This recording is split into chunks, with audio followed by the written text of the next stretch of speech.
वहाँ पे एक केरला की लड़की थी, उसको प्रश्न करना था। उसने एक कविता भी लिखी थी। अच्छा। क्योंकि केरला की अधिकतर लड़कियाँ या लड़के इंग्लिश नहीं बोलते थे, इंग्लिश वो बिल्कुल शुद्ध हिंदी बोलती थी। अच्छा। जी हाँ। पीएम सर ने कहा कि तो आश्चर्यचकित हो गए होंगे कि केरला की लड़की इतना शुद्ध हिंदी कैसे बोल रही है। यही बात उन्होंने कहा कि केरला की लड़की, आप केरला से आई हो, देश के प्रति उनका जो समर्पण है वो बहुत ज़्यादा। रात के लगभग 12 बजे तक वो काम करते हैं। तो अलग अलग स्टेट्स के बच्चे थे, तो सभी से पूछ रहे थे कि आपके स्टेट में इस चीज़ को क्या कहते हैं। तो सभी ने अपनी अपनी बात की। तो यहाँ पर आए, मेरे पास दो सामने खड़े हुए और कंधे पर हाथ रखे, बोले कि तुम कहाँ से। जय हिंद दोस्तों, आपका फिर से स्वागत है मेरे शो पॉडकास्ट विद डॉक्टर चारिमा में। दोस्तों, परीक्षा विद्यार्थी जीवन का अहम हिस्सा है। इसके द्वारा हमें अपनी कमजोरी और ताकत दोनों को ही मापने का अच्छा अवसर मिल जाता है। ये परीक्षाएं ही हैं जिसके द्वारा हमें अपने भविष्य में आने वाली चुनौतियों का सामना करने की हिम्मत मिलती है। शायद इसी अवधारणा को ध्यान में रखते हुए हमारे आदरणीय प्रधानमंत्री मोदी जी ने परीक्षा पे चर्चा नामक कार्यक्रम का शुभारंभ किया। ये पिछले 8 वर्षों से माननीय प्रधानमंत्री की मोदी जी के नेतृत्व में इसका सफलतापूर्वक परिचालन हो रहा है। इसमें भाग लेने के लिए विद्यालय स्तर पर टेस्ट लिए जाते हैं और इसी टेस्ट को क्लियर करके बिहार का प्रतिनिधित्व किया और गया को गौरवान्वित किया हमारे आज के मेहमान ने। इनके एक प्रश्न ने प्रधानमंत्री जी को भी इनका मुरीद बना दिया। तो आइए स्वागत करते हैं हमारे आज के मेहमान, गया की शान और बिहार के मान, विराज कुमार का। आपका स्वागत है विराज हमारे शो में। तो यहाँ पर आपके कैसा लग रहा है? बहुत बढ़िया फील हो रहा है। तो मैं सबसे पहले आपसे निवेदन करूंगी कि अपने बारे में आप संक्षेप में हमारे जनता को बता दीजिए। सबसे पहले मैं आपका बहुत बहुत धन्यवाद देना चाहता हूँ कि आपने अपने चैनल के माध्यम से मुझे आज यहाँ पर बुलाने का काम किया। लोगों के बीच में मेरी जो सफलता है उस सफलता का संदेश देने के लिए मुझे अपने इस चैनल पे बोलने का मौका दिया। मैं परिचय से शुरुआत करना चाहता हूँ कि मेरा ही नाम विराज कुमार है और मैं हर वर्ष की भांति इस वर्ष भी देश के माननीय प्रधानमंत्री जी के नेतृत्व में जो परीक्षा पे चर्चा कार्यक्रम का आयोजन किया जाता है उसमें मैंने पूरे बिहार का प्रतिनिधित्व किया। और मैंने न केवल बिहार का प्रतिनिधित्व किया बल्कि देश के माननीय प्रधानमंत्री जी के मुख से बिहार की तारीफ भी कराने का काम किया, जो मेरा सिलेक्शन होने का सबसे बड़ा मकसद था। मैंने ये ठाना था मैम कि अगर मेरा सिलेक्शन हुआ तो मैं प्रधानमंत्री जी के मुख से बिहार की तारीफ भी करा करके ही वहाँ से लौटूंगा। जबरदस्त है। तो मतलब जैसे विराज, आपके परिवार में कौन कौन है और पापा क्या करते हैं, दादाजी क्या करते हैं, थोड़ा सा बताएंगे हमारे दर्शकों को? मैं अपने बारे में बताऊं मैम, फैमिली के बारे में। मैं बहुत ज़्यादा नहीं, एक छोटे से परिवेश में मैं जन्म लिया। साधारण परिवार में जन्म लिया। हमारे पिताजी मेहनत करके ही पहले के थे, मेहनत करके आज भी मेहनत करते हैं जिस भी लाइन में हूँ। जैसे तो वो एमआर है मेडिकल लाइन में, हमारे बड़े भैया हैं वो भी पिताजी के साथ ही करते हैं काम। और हमारे दादाजी इस शहर के जाने माने समाजवादी नेता हैं। हमारी दादी माता जी गृहिणी हैं घर की। और एक संयुक्त परिवार है जहाँ सभी लोग मिलजुल करके रहते हैं। एक आम फैमिली जिसको हम कहते हैं, यहाँ सभी परिवार के सदस्य एक साथ बैठ करके बोलना चालना, एक साथ रहन सहन करना। बचपन से ही मेरे माताजी पिताजी ने, दादाजी दादी माँ ने एक अच्छा संस्कार, अच्छा व्यवहार हमको, अपने बेटे को, एक पोते होने के नाते मुझे अच्छा व्यवहार, अच्छा संस्कार सिखाते हैं। आज भी मुझे वो सिखाने आज के ज़माने में, आज के परिवेश में बहुत ज़रूरी है।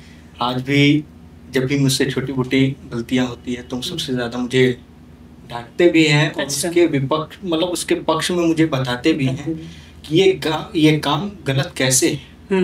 तो बचपन से ही मैम अच्छा संस्कार, अच्छा व्यवहार ये जीवन का सबसे बड़ा है। परिवार के जितने भी बड़े फैमिली मेंबर्स होते हैं, हमारे माताजी पिताजी, वो एक बच्चे को अच्छा संस्कार व्यवहार देना उनका सबसे बड़ा मुख्य उद्देश्य होता है, जो मुझे भी मिला है। तो तो जैसे आप किस विद्यालय से, आपके विद्यालय का नाम क्या है और क्या स्ट्रीम, आप किस क्लास में हैं और क्या स्ट्रीम लिया है आपने, क्या और आपके सब्जेक्ट्स क्या क्या है? मेरा विद्यालय मैम इस शहर का सबसे प्राचीनतम विद्यालय है। अच्छा। जिसका नाम टी मॉडल इंटर विद्यालय है। ओके। और ये एक ऐसा विद्यालय है मैम जहाँ पर केवल पढ़ाई ही नहीं होती है। सरकारी विद्यालय है जरूर मैम, लेकिन यहाँ पर केवल पढ़ाई ही नहीं होती है, बल्कि बच्चों को आगे क्या करना है, उनका क्या लक्ष्य है, इसके बारे में भी बताया जाता है वहाँ के जो शिक्षक हैं। और मैं वहाँ पर कक्षा 11वीं का छात्र हूँ और अभी मैं 12 में गया हूँ। और बच्चों को एक अच्छा परिवेश मिले विद्यालय में, सबसे बड़ा मैम विद्यालय का मुख्य उद्देश्य होता है कि जहाँ पे बच्चे जो उठ करके आते हैं, अधिकतर मैं देखता हूँ ग्रामीण क्षेत्र से आते हैं, जो जिनके माता पिता के पास पैसा कम है, वो लोग अपने बच्चों को सरकारी विद्यालय में पढ़ाने के लिए भेजते हैं। और मैं समझता हूँ मैम कि सरकारी विद्यालय में पढ़ाई तो बहुत अच्छी होती है मैम, लेकिन वहाँ का सबसे बड़ा है रूल कि नियम सबसे बड़ा चीज़ है। और मैंने अपने जीवन में सबसे बड़ा चीज़ अपने विद्यालय में देखा है कि वहाँ पे कितनी भी कोई भी चीज़ हो, लेकिन नियम से समझौता नहीं किया जाता। मैं और विद्यालय की तो बात नहीं कर सकता हूँ, लेकिन मैं जिस विद्यालय में पढ़ता हूँ, आज भी पढ़ रहा हूँ, वहाँ पर नियम और अनुशासन सबसे बेटर है। ये बहुत अच्छी बात है बता रही है कि अक्सर हमारे दिमाग में ना एक वो पिक्चर बनी हुई है कि सरकारी विद्यालय में बिल्कुल पढ़ाई नहीं होती है, कोई नियम कानून नहीं है। तो आप तो काफ़ी अच्छी बता रहे हैं बात, तो इससे लोगों को प्रेरणा मिली कि सरकारी विद्यालय में भी पढ़ाई होती है ना। और बता दूं मैम कि मैं सरकारी विद्यालय में पढ़ने से पहले मैं प्राइवेट विद्यालय में पढ़ता था। अच्छा। एक समय की बात है मैम, मेरे अधिकतर फ्रेंड्स सरकारी विद्यालय के ही हुआ करते हैं आज भी। जब एक मेरा फ्रेंड है मैम, बहुत कहें कि जिगरी, बहुत करीबी मेरा दोस्त था, उसके माता पिता इस दुनिया में नहीं थे, तो सरकारी विद्यालय में वो पढ़ता था। हम ही लोगों ने उसका एडमिशन कराया था पैसे दे करके भी। तो बार बार मैम वो हमसे कहता था कि विराज तुम तो यार इतने बड़े हो, प्राइवेट स्कूल में पढ़ते हो, बस से जाते हो, अच्छा ड्रेस, अच्छा टाई, हर चीज़ बढ़िया, कि कॉपी किताब की कमी नहीं, पढ़ाई भी अच्छा होता है, फीस की भी कोई कमी नहीं। तो वो चीज़ मेरे अंदर बहुत दुखता था। मैं जब 8 क्लास में था तभी मैंने पिताजी से कहा कि पिताजी मैं अब प्राइवेट स्कूल में नहीं पढ़ूँगा, प्राइवेट स्कूल से मुझे नाम कटवाना है और मैं जाऊँगा सरकारी विद्यालय में। इस बात से दादाजी भी निराश हुए, पापा भी निराश हुए, मम्मी भी निराश हुई। कारण पूछा, मैंने कारण बताना अच्छा नहीं समझा, क्योंकि वो लोग सोचेंगे एक के चलते तुम अपनी जिंदगी बर्बाद करोगे। हाँ, ये तो होता है, माँ बाप थोड़ा सोचेंगे। मुझे भी ये लगा कि कौन पिता नहीं चाहेगा कि उसका बेटा प्राइवेट स्कूल में नहीं पढ़े, अच्छा विद्यालय में नहीं पढ़े, अच्छा स्कूल का ड्रेस ना पहने, अच्छी किताबें, बस से ना जाए। कौन पिता नहीं चाहेगा, कौन माँ बाप नहीं चाहेगा। लेकिन फिर भी मैंने ये समझा कि और भी तो बच्चे हैं जो सरकारी विद्यालय में पढ़ते हैं। हाँ। वो भी तो चाहते हैं कि हम भी प्राइवेट स्कूल में पढ़ें, उनके अंदर क्या उत्तेजना उत्पन्न होती होगी। ये अंदर सबसे ज़्यादा दुखता था।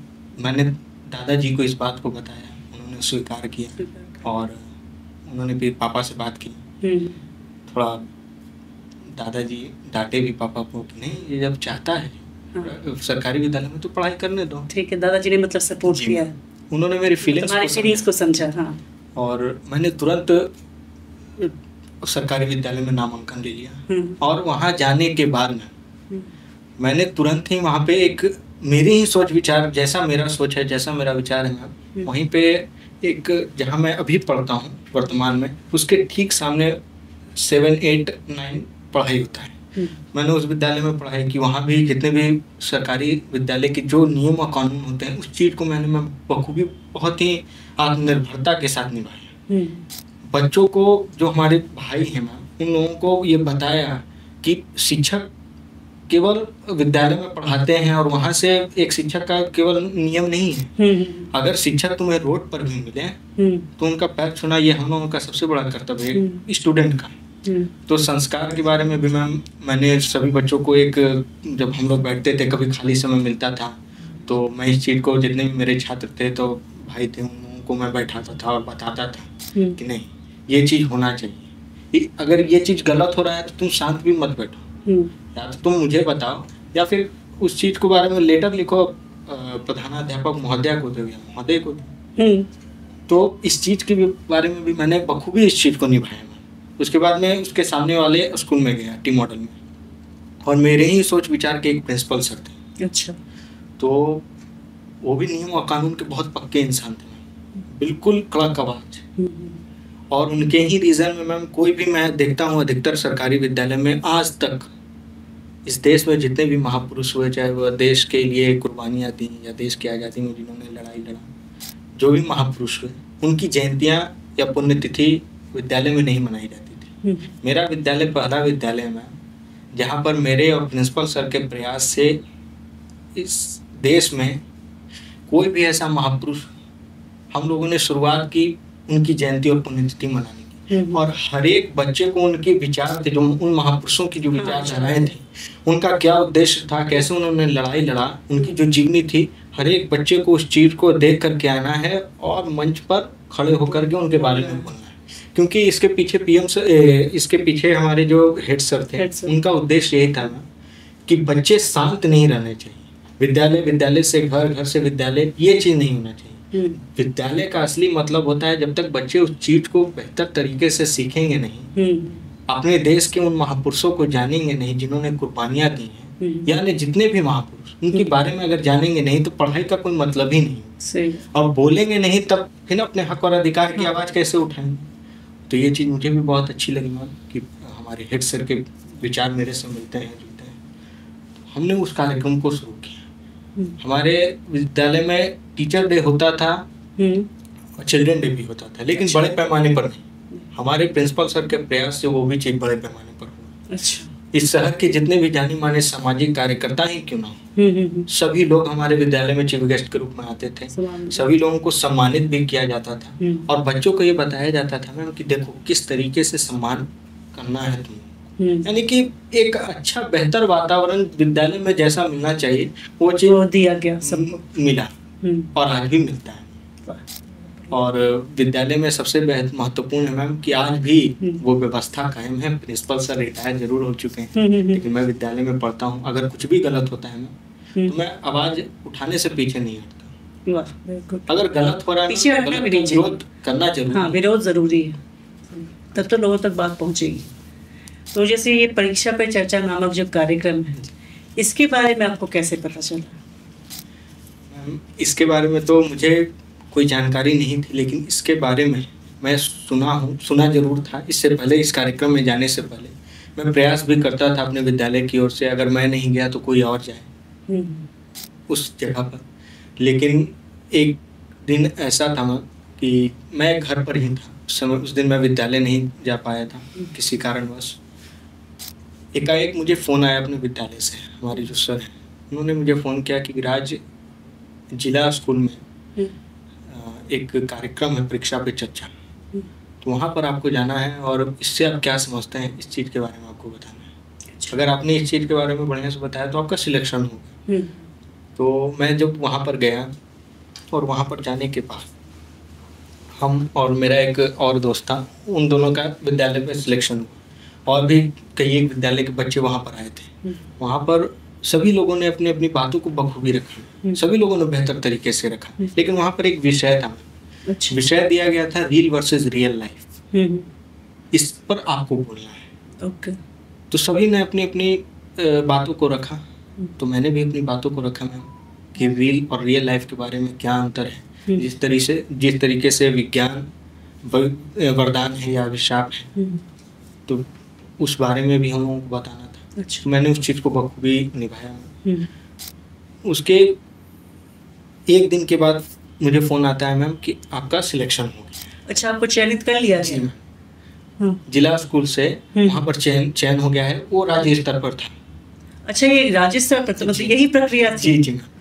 तो यशराज स्टूडियो में दीपिका पादुकोण के साथ जो आपका जो ये शॉर्ट फिल्म जो शूट हुआ था, वो कैसे, मतलब कि उसका कैसा एक्सपीरियंस था, वो उसके बारे में या उसके क्या हुआ था उसमें, वो हमारे दर्शकों को बताइए। जब स्टेट लेवल पर मेरा सिलेक्शन होने के बाद मैम मुझे सूचना आती है कि आपको इस तारीख को मुंबई के लिए रवाना होना है। और बिहार सरकार को ये जिम्मेदारी मिली थी और बिहार सरकार की तरफ से ये जिम्मेदारी एनसीईआरटी विभाग को मिली थी। अच्छा। तो फ्लाइट से जाना था मैम, पहला ट्रिप था मैम। तो मुझे इस बारे में जानकारी नहीं थी। हमारे परिवार के भी जितने थे, हमारे दादाजी पापा लोग थोड़े डर गए थे कि ये अकेला जा रहा है, कभी गया नहीं है, कैसे होगा, क्या होगा। तो फिर दादाजी को मैंने समझाया कि जीवन में थोड़ा रिस्क लेना पड़ता है, अगर कुछ पाना है तो कुछ खोना पड़ेगा ही। तो अब बिहार सरकार सब चीज़ देख रही है। तो फिर कुछ ही देर के बाद जो एनसीईआरटी विभाग के एमडी सर हैं अभय झा सर, उनको ही जिम्मेदारी मिली थी बिहार सरकार की तरफ से। तो उन्होंने मुझे फ़ोन किया कि राज आपको इस तारीख को जाना है, आप पटना आइए, हमारे ऑफिस में आपको आना है, मुलाकात करके ही आपको पटना एयरपोर्ट से आपको मुंबई जाना है। उसके एक दिन के बाद मैं पटना गया, उनसे मुलाकात की सर से। उन्होंने मुझे जाना, मुलाकात करने के बाद कैसे किस तरीके से आप अपनी बातों को रखेंगे वहाँ पर, कैसे क्या होगा। और उन्होंने नोटिस दिया था कि आपको यहाँ पर ये रिसीव करने के लिए आएंगे, आप इनको कॉल करेंगे, ये सब चीज़ें थी। और जब मैं मुंबई एयरपोर्ट पर जब गया मैं, तो एक दिन तो हम लोगों को रेस्ट दिया गया। रेस्ट करने के बाद सुबह में हम लोगों को यशराज स्टूडियो ले गए, मेरा सिलेक्शन हुआ था। अलग अलग स्टेट्स के लगभग सभी बच्चे आए थे और एक शॉर्ट फिल्म की शूटिंग थी दीपिका पादुकोण के साथ। वहाँ लगभग 4 से 5 दिन हम लोगों को रहना था। ये शॉर्ट फिल्म का क्या पर्पस था? मैम, ये जो परीक्षा पे चर्चा हर वर्ष तो होता ही है, लेकिन इस बार पीएम सर ने इस चीज़ को एक नए अंदाज में करना चाहिए। उन्होंने अपने हैंडल पर दिया है कि इस बार जो परीक्षा पे चर्चा कार्यक्रम होगा नए अंदाज में। इसमें स्पोर्ट्स से फिल्म, बॉलीवुड हॉलीवुड से जितने भी जो फिल्म स्टार हैं या जिन्होंने इस देश के लिए कुछ अच्छा किया है, वो लोग आएंगे। उनकी सफलता का क्या राज है, वो भी तो परीक्षा को झेले होंगे, उन्होंने भी तो परीक्षा दी होगी। वो लोग अपनी बातों को, जब सफलता के सीमा पर वो लोग चले गए हैं, तो वो लोग अपनी बातों को रखेंगे और बच्चों को उस चीज़ के बारे में हतोत्साहित करेंगे, बताएंगे। तो इस चीज़ के लिए भी दीपिका पादुकोण जी के साथ मेंटल हेल्थ पर एक शॉर्ट फिल्म था। तो वहाँ पर मुझे एक स्टूडेंट का रोल ही मिला था और वहाँ पर उस चीज़ को करने के बाद, शॉर्ट फिल्म में करने के बाद, हम लोग दीपिका पादुकोण मैम को ये बताना था, वो क्योंकि मेंटल हेल्थ से गुजर चुकी थी। उनके समय में एक ऐसा भी दिन आया था कि बिल्कुल वो डिप्रेशन में। हाँ, उन्होंने ये बात स्टेटमेंट दिया भी है कई बार। उन्होंने वो डिप्रेशन में चली गई थी और ऐसा था कि वो डिप्रेशन से बाहर निकल ही नहीं पा रही थी। और जब ऐसी जगह पर गई, मतलब अपने मन को बहलाने के लिए कुछ बहुत सालों तक, मतलब महीनों तक वो फिल्म से भी दूर रही, अपने घर परिवार में ही सबसे ज़्यादा समय देने लगी। तो वहाँ से जब वो वापस लौटी तो फिर से फिल्म करियर में उन्होंने एंट्री ली। तो उन्होंने बताया कि मैंने किस तरीके से मेंटल हेल्थ से अपने आप को आगे निकाला, उभारा। तो बच्चे ऐसे होते हैं मैम कि परीक्षा जब आती है तो बहुत सारे बच्चे के ऊपर प्रेशर आ जाता है, माता पिता का, टीचर्स का, कि आपको इतना नंबर लाना ही लाना, नहीं लाइएगा फिर या तो पापा नाराज हो जाएंगे, फैमिली मेंबर्स नाराज हो जाएंगे, या तो सवालों का पिटारा ही खुलेगा कि आपने पढ़ाई अच्छी नहीं की, ये नहीं की। तो ये सबसे ज़्यादा बच्चों के ऊपर सबसे ज़्यादा मानसिक दबाव पड़ता है। तो मैम ने इस चीज़ को बारे में एक संदेश देने का काम किया कि माता पिता अपने बच्चों के ऊपर प्रेशर नहीं डालें। कौन बच्चा नहीं चाहता कि वो फर्स्ट नहीं है? सही बात है। कोई जानबूझ के तो सेकंड नहीं आना चाहता, कोई लास्ट नहीं। मैं देखता हूँ मैम कि पढ़ने लिखने वाला बच्चा भी जो सबसे ज़्यादा विद्यालय में टॉपर रहा है, कभी कभी ऐसा भी आ जाता है मैम कि जो फर्स्ट आने वाला भी सेकंड। हाँ। तो दीपिका मैम ने सिर्फ लोगों को यही संदेश दिया, अपने पेरेंट्स को यही संदेश दिया कि बच्चों के ऊपर प्रेशर मत डालिए। बच्चों के ऊपर अगर सबसे ज़्यादा प्रेशर डालिए, वैसा प्रेशर डालिए जो एक माता पिता को बेटे के साथ व्यवहार करना चाहिए बच्चों का। मतलब उनको ये शो कीजिए कि आप मेहनत कीजिए और फल की चिंता ना कीजिए। मतलब आजकल जनरल पेरेंट्स की प्रॉब्लम क्या हो गई है, वो जो मतलब रिजल्ट का ही वेट करते हैं। आप कम से कम उसकी मेहनत तो देखो, मेहनत तो कर रहा है बच्चा। फर्स्ट सेकंड तो किसी के हाथ में नहीं है, कोई एक नंबर से आगे हो जाता है, कोई एक नंबर से पीछे हो जाता है। लेकिन ये है कि आजकल पेरेंट्स बहुत ज़्यादा प्रेशराइज कर रहे हैं बच्चों को, तो वो नहीं करना है, जिसके कारण आजकल बहुत ज़्यादा सुसाइड्स भी होने लगे हैं। तो एक चीज़ मेरे को पूछना, जैसे जैसे आपको तो फ़ोन आया कि हाँ ये यहाँ पे ऐसे हो रहा है करके, तो आप गए वहाँ पार्टिसिपेट करने के लिए। तो जनरल जो जैसे हर बच्चों को तो सबको तो नहीं, पहले आप भी कह रहे हैं आपको भी नहीं पता था कि ऐसा कुछ होता है, या आप टीवी पे ही देखते थे। तो जनरल जैसे कोई बच्चा पार्टिसिपेट करना चाहेगा तो उसको कैसे, मतलब क्या प्रक्रिया है उसकी, क्या प्रोसेस है? पेपर में निकलता है उसके बारे में, या कहीं सोशल मीडिया पे उसमें बताया जाता है, क्या होता है? ऐसा मैम कि ये प्राइवेट स्कूल्स में भी आते हैं और सरकारी विद्यालय में भी आते हैं। तो पीएम सर का उद्देश्य रहता है कि सभी बच्चों को अलग अलग टाइम में बुलाया जाए। यानी कि पहले अगर इस साल हमने प्राइवेट स्कूल के बच्चों को बुलाया तो अगले साल सरकारी विद्यालय के बच्चों को बुलाया। तो ये केवल गया में ही ये प्रक्रिया नहीं आई थी, पूरे बिहार में ये प्रक्रिया आई थी। मतलब सब जगह मैसेज में भी है, सभी स्कूल से मैसेजेस जाते हैं बिहार बोर्ड। तो कई बार बच्चे ध्यान भी शायद नहीं देते हैं। ध्यान का मतलब जब तक बच्चे उस चीज के बारे में खुद अग्रसरित नहीं होंगे, एग्रेसिव नहीं होंगे उस चीज के बारे में, तो टीचर्स भी क्या करेंगे? सही बात। उस चीज के बारे में बच्चों को खुद को आगे लाना होगा। मैं अगर उस स्थान पर गया मैम तो सबसे बड़ी भूमिका मेरे विद्यालय की रही, क्योंकि मैंने भी विद्यालय में बहुत बड़ी भूमिका निभाई और अभी भी निभाता रहता हूँ। तो विद्यालय की तरफ से सबसे बड़ा तोहफा मुझे यही। और जहाँ तक रही ये प्रक्रिया की बात मैम, तो ये प्रक्रिया हर साल आती है। सिर्फ जरूरत है उस चीज के ऊपर ध्यान देने की। लगे रहिए विद्यालय में, हर विद्यालय के हर एक कार्यक्रम भागीदारी को निभाइए। जब टीचर्स आपको पहचानेंगे तो वो अपने आपको उस काबिल जानने लगेंगे, तो खुद ब खुद आपको उस चीज के लिए वो चयनित करेंगे। सबसे बड़ी प्रक्रिया यही है। अगर आप विद्यालय से चयनित हो गए तो समझिए कि आप इस स्थान पर चले। तो मतलब ये आप कह रहे हैं कि इसमें कोई रिटन टेस्ट वगैरह नहीं होता है, आपका ओवरऑल परफॉर्मेंस बहुत ज़्यादा मैटर करता है उसमें, आप कितने ज़्यादा एक्टिव वो है। तो जैसे आप इस पे गए थे तो आप बिहार से अकेले छात्र थे या आपके साथ और भी कोई थे इसमें?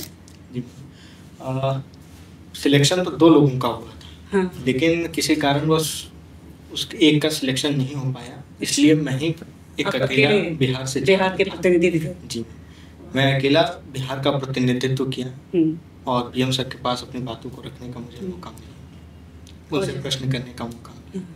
तो जैसे आपके जब आप अकेले गए तो आपने बताया कि एनसीईआरटी के थ्रू थोड़ा ऑर्गेनाइज हुआ, तो कोई एक टीम भी गई थी बिहार की तरफ से या आपको अकेले ही वहाँ भेज दिया गया? ठीक है, आपने बताया कि फ्लाइट से भेजा गया आप लोगों को, तो आपके साथ आज गार्जियन भी कोई गए थे? नहीं, हमारे विद्यालय के तरफ से ही एक शिक्षक को जाना था जिसको स्कॉट की तरफ से हमारे विद्यालय के एक शिक्षक को चयनित किया गया और उन्हीं को मेरे साथ जाना था और गए भी। मुंबई भी गए और मेरे साथ दिल्ली भी गए। तो और वहाँ पे रुकने का प्रबंध कैसे था? ये वो तो जिस तरीके से यहाँ एनसीईआरटी विभाग है बिहार सरकार का, दिल्ली में केंद्र सरकार का एनसीईआरटी विभाग।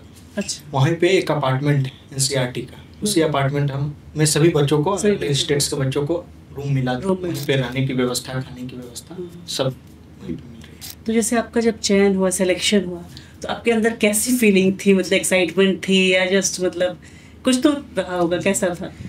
मैम, मैंने पहले ही बताया कि एक साधारण परिवेश में जन्म लिया। आज तक टीवी पर पीएम सर को देखता था और उनकी बातों को सुनता था, लेकिन एकाएक जब पता चले किसी को कि आपका सिलेक्शन हो गया, पीएम सर के पास अपनी बातों को रखना है, तो वो फीलिंग जो मिलती है मैम, मतलब उत्सुक हो चुका था। अंदर से लग रहा था कि मैं बहुत ज़्यादा, मेरे लिए बहुत बड़ी सफलता है मेरी कामयाबी का। बहुत ज़्यादा एक्साइटेड हो गया, आपको लगा कब मैं जाऊँ? हमारी फैमिली मेंबर्स में तो सबसे ज़्यादा उत्सुकता है। हमारे फैमिली में किसी को भी आज तक जाने का उस स्थान पर मौका नहीं मिला। जी। आपकी फैमिली जनरल कितने लोगों को नहीं होगा, करोड़ों की जनसंख्या में कितने लोग जा पाते हैं वहाँ? तो आप बहुत ही लकी है, बहुत ही, मतलब ये बहुत बड़ी सफलता है एक्चुअली। तो जैसे ये कार्यक्रम जो था, ये कितने दिनों का था और कितने दिनों पहले आपको पहुँचना पड़ा, वो क्या था सिस्टम वहाँ का? पीएम सर के कार्यक्रम की अगर मैं बात करूँगा तो 25 तारीख को मैं दिल्ली पहुँच चुका था और वहाँ पर स्क्रीनिंग था। 25 फरवरी? जी, नहीं 25 जनवरी। 25 जनवरी जी, 25 जनवरी के दिन हम दिल्ली एयरपोर्ट पर उतरे और वहाँ पर हम रिसीव करने के लिए ऑफिसर्स आए थे और वहाँ से NCERT अपार्टमेंट हम लोगों को ले गए। रात में हम लोगों को रेस्ट हम लोगों को करने का मौका मिला। उसके बाद 26 जनवरी था, वहाँ पर हम लोगों को VIP पास से ले जाएगा, परेड दिखाने के लिए हम लोगों को ले जाएगा। और वहाँ से आने के बाद ही तुरंत वहाँ पे भी सिलेक्शन होना था। अच्छा, वहाँ भी सिलेक्शन होना था, मतलब एक कंपटीशन था कि आप कौन बेहतर प्रश्न कर सकता है PM सर से। अच्छा जी। तो अलग अलग स्टेट्स के सभी बच्चे आए थे, उन लोगों के साथ कंपटीशन था। अलग अलग बैठाए गए थे, सभी ऑफिसर्स थे और सभी बच्चे से पूछ रहे थे कि आपको किस चीज़ के बारे में सबसे ज़्यादा है, आप क्या आगे करना चाहते हो। PM सर से अगर मौका मिला तो आप क्या पूछना चाहोगे। मैंने PM सर से जब ऑफिसर्स के सामने मैंने बात की तो एकाएक ऑफिसर्स ने कहा कि आप तो पहले, मतलब उनको ऐसा लगा मेरे व्यवहार से या मेरे उन प्रश्नों से वो प्रभावित हुए, तुरंत उन्होंने मुझे सिलेक्ट कर जी मैम। बोले कि आप ही प्रश्न करना। हाँ। आप वहाँ पर जाना और PM सर से आप प्रश्न जो मेरे सामने बता रहे हैं ये प्रश्न आप नहीं कीजिएगा, लेकिन वो प्रश्न भी मैंने अपने आप से ही बनाया था। लेकिन उन्होंने कहा था कि विराज आप खुद से एक प्रश्न बनाइए, आपको जिस सब्जेक्ट में सबसे ज़्यादा मन लगता है। मैंने बोला कि सर मुझे तो सबसे ज़्यादा पॉलिटिकल साइंस में। तो उन्होंने कहा कि बहुत बढ़िया है, PM सर भी वो है पॉलिटिकल में, तो आप भी उनसे कर सकते हैं प्रश्न। मैंने बोला ठीक है सर। तो उन्होंने कहा कि आप जब प्रश्न तैयार करना तो मुझे भेजना। मैंने बोला सर एक रिक्वेस्ट है आपसे, मैं प्रश्न करूँगा जरूर, लेकिन मेरा यही है सर, मैं रिक्वेस्ट करना चाहता हूँ कि मैं उन्हीं से PM सर से ही करूँगा, बताऊँगा नहीं, क्योंकि बहुत सारी हो जाती हैं दिक्कतें। हाँ। अगर मैंने आपके सामने इस बात को रखा तो आजकल चलता है पेस्ट और कॉपी का,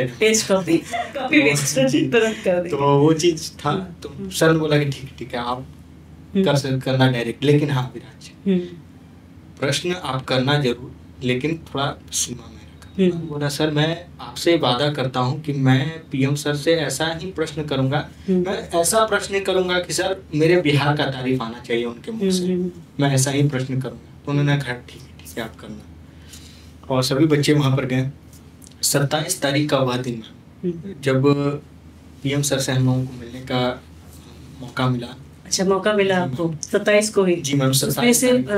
उसमें क्या प्रक्रिया थी, मतलब स्ट्रेट आपको अंदर ले गए या काफी सिक्योरिटी टाइट हो रही होगी ना? लगभग 4:30 बजे सुबह में हम लोगों को बस में बैठाए गए और वहाँ से हम लोगों को ले जाएंगे। और सभी सिक्योरिटी के लिए लगभग 1 घंटा समय लगा हम लोगों को सिक्योरिटी चेकिंग के लिए। प्रॉपर, ऑब्वियसली आप प्रधानमंत्री से मिलने जा रहे थे तो। और हम लोगों को जब अंदर एंट्री हुई हम लोगों की, तो वहाँ पर शिक्षा मंत्री जी थे, धर्मेंद्र प्रधान जी, शिक्षा राज्य मंत्री जयंत चौधरी जी थे, सभी लोगों से मिलने का मौका मिला। और बिहार से मैं अकेला प्रतिनिधित्व कर रहा था तो वो लोग भी चौंक गए थे। मनी मंत्री जी खुश भी हो रहे होंगे वो लोग। तो शिक्षा मंत्री जी थोड़ा बिहार से उनका लगाव रहा है, जयंत चौधरी जी का भी बिहार से लगाव रहा है। तो उन्होंने मुझे बहुत शाबाशियाँ दी कि आप बड़े सौभाग्य की बात है आपके लिए, भाई हम लोग तो मंत्री हैं तो हम लोगों को कभी कभी मौका मिलता है PM से मिलने का, आप लोग सिलेक्ट होके आए हैं। बोला सर आप लोगों की ये कार्य योजना है, इसी वजह से तो हम लोग यहाँ पर आए हैं। अगर सरकार ये नियम नहीं बनाती कि परीक्षा पे चर्चा कार्यक्रम नहीं हो तो उनको ये नसीब भी नहीं होता मिलने का। तो सबसे बड़े आप लोग हैं कि आप लोगों की वजह से हम लोगों को, हाँ, जिसका भी ब्रेन चाइल्ड होगा बहुत अच्छा है ये। तो वहाँ पर जब बहुत, मतलब जितने भी बच्चे थे सभी के अंदर बहुत एक्साइटमेंट थी, क्या बोलेंगे PM सर से, कैसे करेंगे। थोड़ी देर के लिए मैं भी मतलब अपने बोल ही नहीं पाएंगे कुछ, मतलब सामने था, कभी कभी दिमाग से निकल तो वहाँ पर सभी बच्चे ऐसे ही थे। तो वहाँ पे पेपर पेन नहीं मिला था कि क्वेश्चन पेपर में लिख ले? नहीं, वहाँ पर रिटर्न नहीं था। और मतलब जब भी जो आपको करना है, लेकिन सीमा में सभी बच्चों को। तो वहाँ पर जब मैं गया सभी बच्चे बहुत एक्साइटमेंट थे। कभी कभी मजाक में मैं बोलता था ना PM सर आए नहीं थे, लेकिन फिर भी मैं मजाक में बोलता था कि PM सर आ गए। सभी मतलब एक तरह अचंभित हो जाते थे कि PM सर आ जाएंगे, क्या कहेंगे क्या नहीं कहेंगे, PM सर हम लोगों के साथ कैसा व्यवहार करेंगे। हाँ, देश के प्रधानमंत्री थे तो हर कोई डरा हुआ होगा।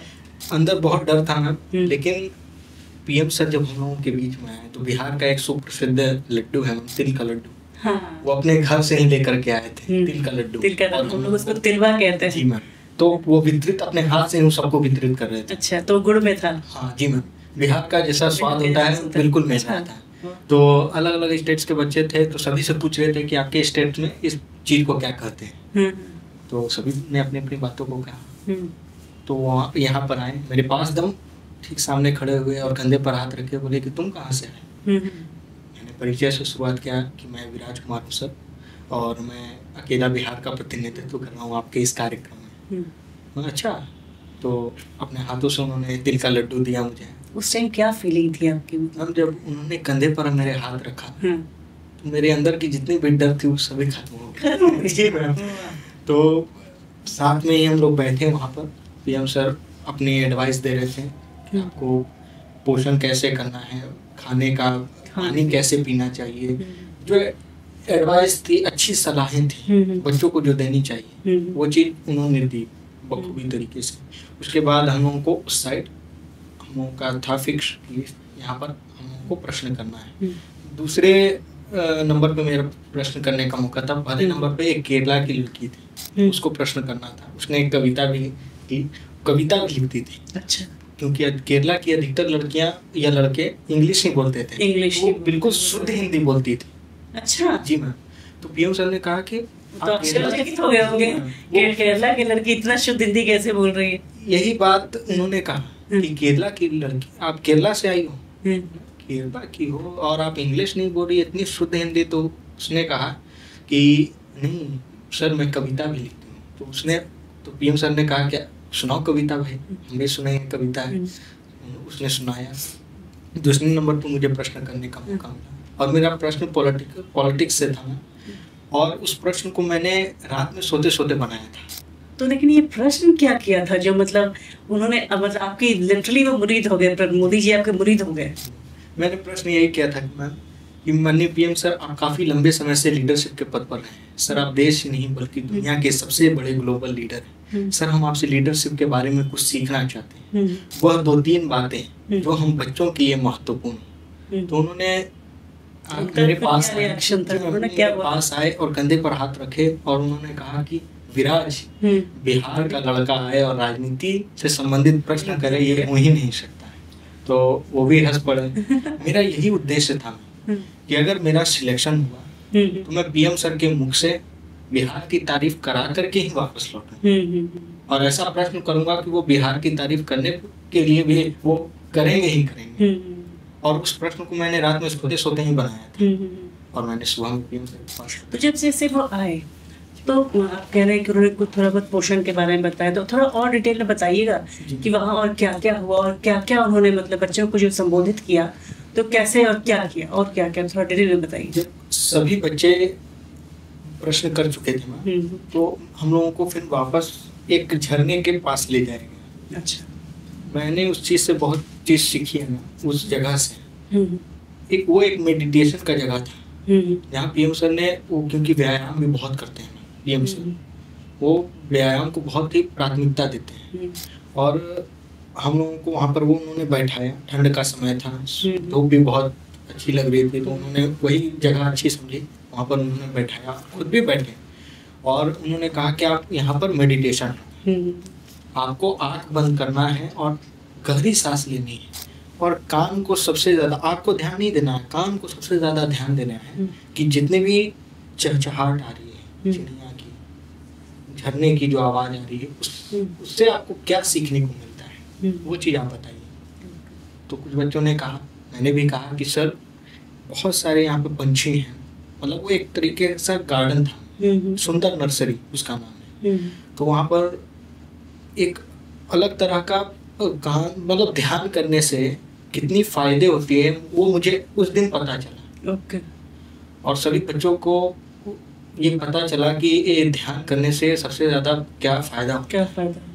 पीएम सर ने खुद बताया, जरूरी है। पीएम सर ने खुद बताया मैम कि मैं अपने सुबह में जॉगिंग करूँ या ना करूँ, लेकिन ध्यान जब तक मैं नहीं करूँगा तब तक मेरा दिन अधूरा जाता है। फिर वो बैठे, हम लोगों के पास कुछ और बच्चे थे, उनको भी प्रश्न करना था, खुद जमीन पर बैठे हम लोगों के साथ और वहीं पर सभी बच्चे प्रश्न कर रहे थे। उसके बाद हम लोगों को प्लांटेशन करना था, प्लांट्स लगाना था। प्लांटेशन के बारे में पीएम सर ने बताया कि हर एक आदमी को जो परिवेश में रहते हैं, खास करके भारतीय सभ्यता संस्कृति में जो बच्चे हैं, बच्चे से लेकर बड़े तक को, बुजुर्ग तक को एक ना एक पेड़ लगाना बहुत जरूरी होता है।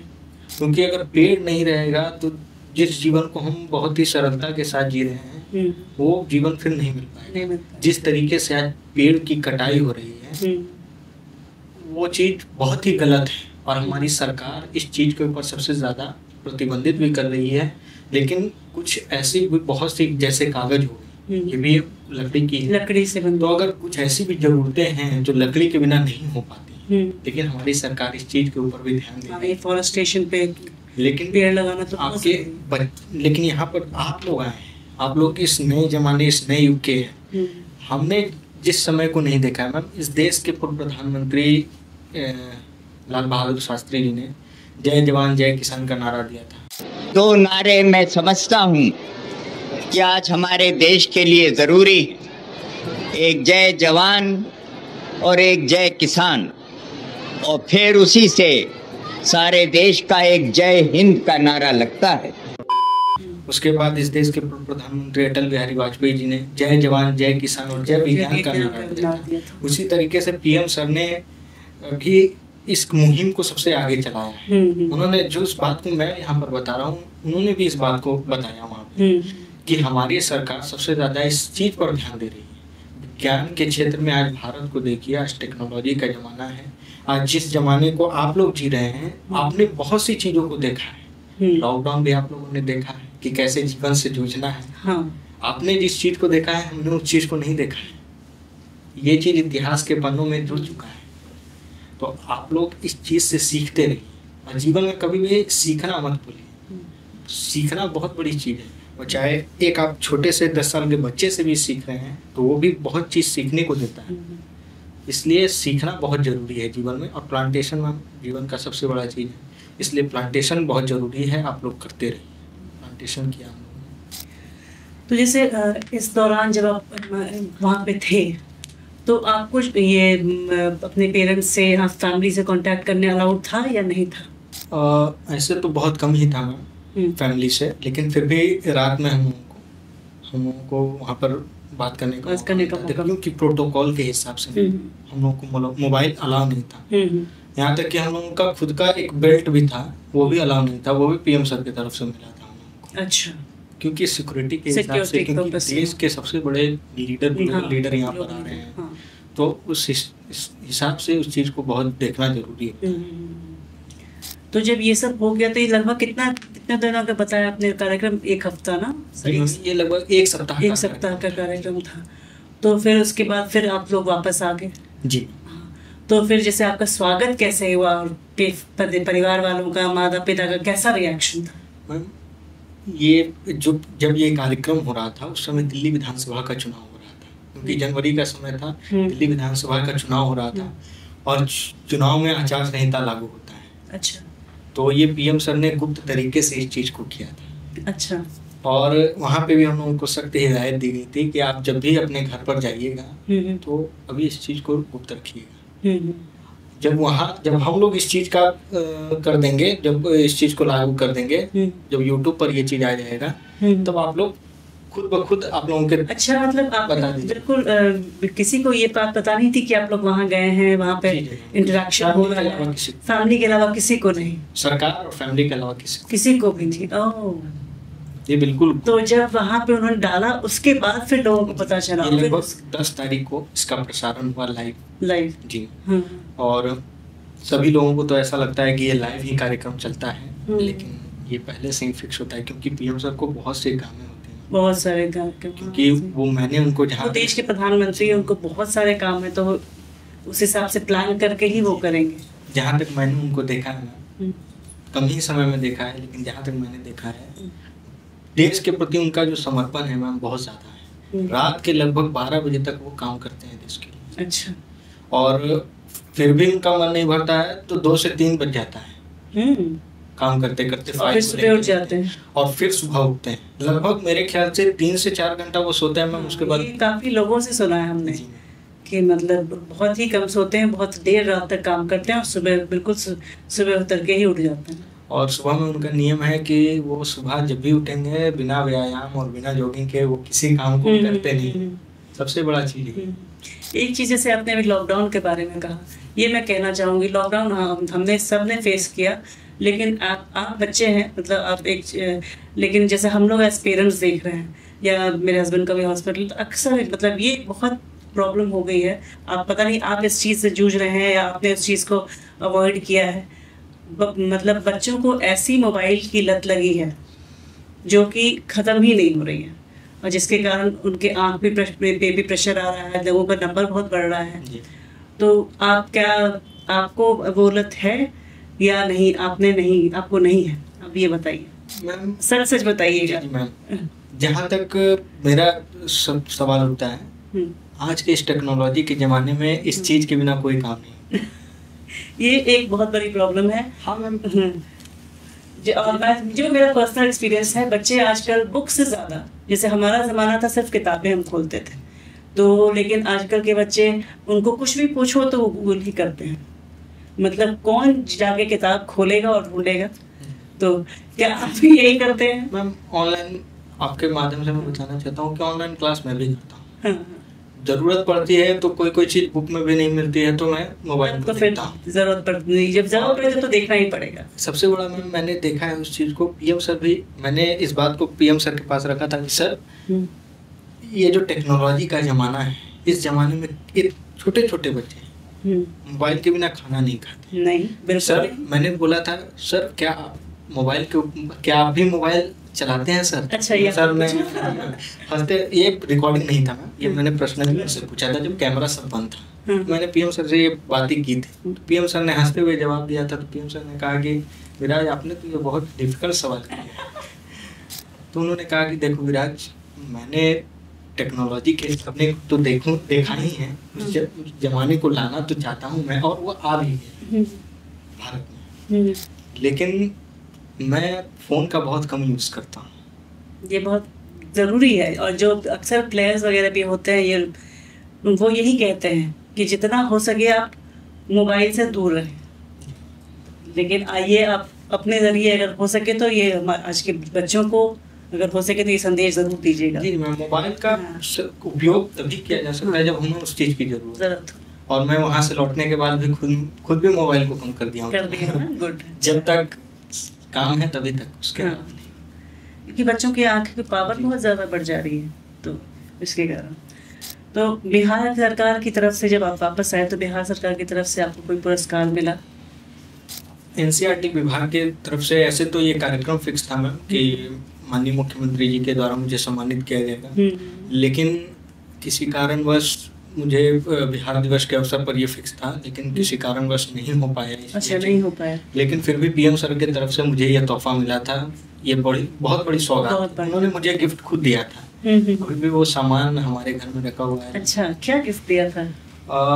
एक स्टूडेंट को जिस तरीके का उन्होंने 2 स्वेटर, वो तो ऐसे भी उन्होंने मुझे अब पर्सनली दिया था। 2 स्वेटर उन्होंने पर्सनली मुझे दिया था, और एक बैग था। अच्छा। वो उस बैग में जितने भी लंच बॉक्स ये सब चीजें थी, और सर्टिफिकेट था, एक फोटो फ्रेम उन्होंने मुझे दिया अपने साथ, उन्होंने जो फोटो खिंचवाया।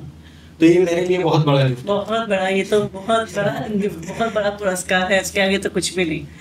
तो और जैसे आपके स्कूल में भी आपको सम्मानित किया गया हो कि आप अपने स्कूल को, आपने गया को तो गौरवान्वित किया, अपने स्कूल को भी गौरवान्वित किया, तो स्कूल की तरफ से आपको क्या ये हुआ? विद्यालय में मैं जब वहाँ से वापस लौटा मैम, तो उस समय विद्यालय में, क्योंकि सरकारी विद्यालय है, उस समय थोड़ा मैट्रिक और इंटर का भी एग्जाम था, तो वो चीज़ समय पर नहीं हो पाया, लेकिन फिर भी हुआ मान लीजिए कि मेरे लिए हुआ। और विद्यालय की तरफ से क्योंकि बहुत बड़ी बात थी, क्योंकि एक छोटा सा शहर से निकल करके विद्यालय में, सरकारी विद्यालय में पढ़ के लोगों को एक संदेश दिया कि एक सरकारी विद्यालय में पढ़ने वाला भी उस स्थान पर जा सकता है। कहते जहाँ चाह है वहाँ राह है। तो जैसे तो फिर फाइनली जैसे घर वालों ने कैसे सेलिब्रेट किया इस चीज़ को? मैम जब 10 तारीख को ये रिलीज हुआ, ऐसे तो सभी को तो पता ही था जब मैं वहाँ पर आया, लेकिन वहाँ पर आने के बाद मेरी मम्मी सबसे ज़्यादा और मेरे दादाजी, मतलब सब ये दोस्त सबसे ज़्यादा खुश थे। हाँ। जी। पापा तो बहुत कम समय दे पाते हैं हमारे घर पर, क्योंकि पापा बहुत थोड़ा बिजी रहते हैं, उनको भी वो खुद समय थोड़ा कम दे पाते हैं।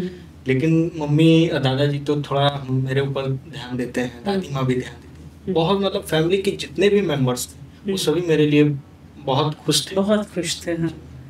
तो तुमने जो आपने जो अचीव किया वो बहुत कम लोग अचीव कर पाते हैं। तो वैसे तो मैंने गेस कर लिया है कि आपका शायद क्या फ्यूचर गोल है या फ्यूचर एम क्या है, लेकिन फिर भी आप क्या हमारे दर्शकों को बताएंगे कि आपका फ्यूचर एम क्या है, आप भविष्य में क्या बनना चाहते हैं बड़े होकर? मैम आने वाला भविष्य मैंने तो देखा नहीं है, मैं तो क्या किसी और ने भी नहीं देखा है, लेकिन सभी लोग अपने अपने भविष्य के अनुसार रूपरेखा तैयार करते हैं। मैंने भी रूपरेखा तैयार की। मेरे जीवन का सबसे बड़ा उद्देश्य यही है मैम, अगर मैं मानता हूँ वो तो भविष्य आगे जाएगा, लेकिन मेरे जीवन का सबसे बड़ा उद्देश्य यही है मैम कि मैं अपने जीवन में उन सभी लोगों के लिए काम करना चाहता हूँ मैम जिनका इस दुनिया में कोई नहीं। अच्छा। जिनका इस दुनिया में कोई देख रेख करने वाला कोई नहीं। बहुत बड़ी सोच है। मेरा ऐसा मानना है, मेरा ऐसा सोच है मैम कि अगर मेरे वजह से किसी के चेहरे पर मुस्कान आता है, मेरे सहयोग करने से किसी का अगर भविष्य सुधरता है, तो मैं उसके चेहरे का मुस्कान क्यों ना बनूं। ये मेरे लिए सबसे बड़ी बात है।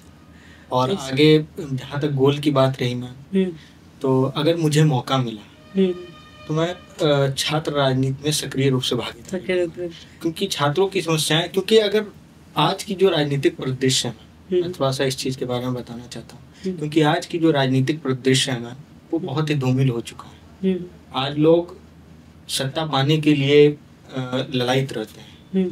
राजनीति का अर्थ होता है मैम नीति के आधार पर देश का शासन चलाना। आज की राजनीति हो चुकी है राज करने के लिए नीति को अपनाना। तो मैं समझता हूँ कि अगर किसी एक के सुधारने, मेरे सुधारने से तो ये चीज सुधरेगा नहीं। अगर मैं उस चीज के लिए अगर आवाज उठाता हूँ, मेरी बूंद बूंद से ही समुद्र होता है ना, अगर एक अकेला ही उस चीज के लिए अगर सुधार में लगा हुआ है तो निश्चित रूप से एक ना एक दिन सफलता। और आने वाला कल हम युवाओं का है ना, देश की बागडोर हम लोगों को संभालनी है, तो प्रयास तो निरंतर। हर कोई अपनी तरफ से थोड़ा थोड़ा प्रयास करेगा तो जरूर अच्छा होगा। तो इसी में है कि जैसे हमारी युवा पीढ़ी है, मतलब उनके लिए आप कुछ संदेश देना चाहेंगे?